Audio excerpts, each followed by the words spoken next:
This past weekend, I had the opportunity to go to a lovely wedding out on Long Island, and it was a great time. But I was also able to manage staying on my ketogenic diet while I was there.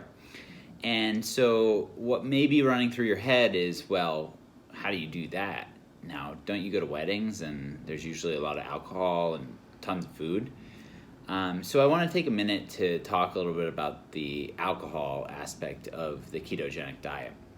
So before I get into that, I do want to say that, like, in any sort of eating plan, there's a way to add in things like alcohol, and then there's also a way to not have alcohol within the eating plan.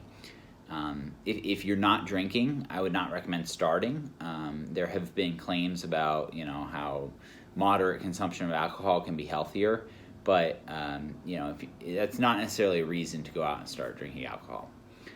If you do decide to, I always say definitely in moderation, but specifically on a ketogenic diet, you need to notice the difference between alcohol that will keep you in ketosis and alcohol that may kick you out of ketosis. So remember, ketogenic diet is a low carbohydrate diet. It's limiting carbohydrates to like 25 to 35 net grams of carbs per day. And some alcohol, so you have a spectrum. You have your just basic alcohol, such as vodka, whiskey, rum, tequila. Alcohol like that has no carbs in it. It's actually completely carb-free. And so when you choose that kind of alcohol, you're going to want to pair it with either a low-calorie or no-calorie mixer. So one of my favorites is a vodka with soda water. And then I'll either have a lemon or a lime with that to give it a little bit of a taste. Then you have, towards the middle of the spectrum, you have wine. Wine generally in a 5-ounce serving has around 120 calories and anywhere from 3 to 5 grams of carbohydrates. So then you start to get into things like beers. There are ultra low calorie beers. A lot of times they're low alcohol as well, such as Miller Lite or MGD 64, Michelob Ultra, things like that.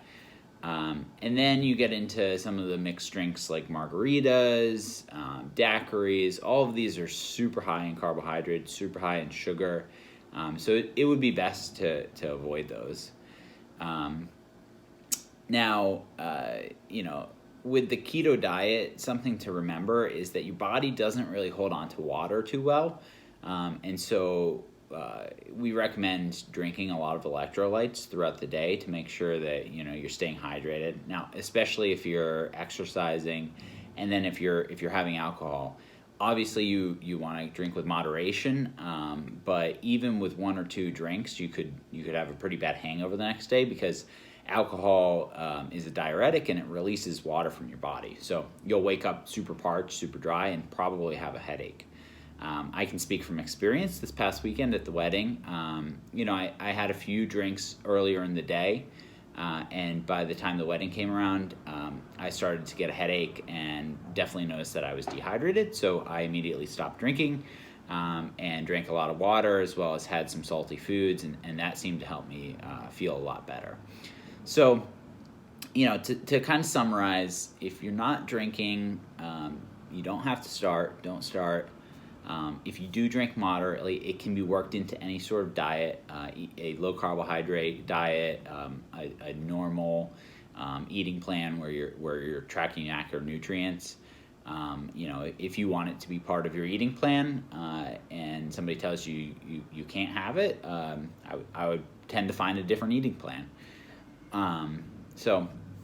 Then as you're drinking, make sure you're hydrating. Drink things like Noon. It's a electrolyte tablet that you can put in water, and it's made with natural sweeteners and things like that. So you can be smart about it. Don't overindulge, and if you do, you're probably going to be paying some consequences. So hopefully this was helpful and informative. Make sure you get back to me with any questions or comments. I really want to hear what you think, and whether you have other strategies to help, have a drink or two on your eating plan. Thanks.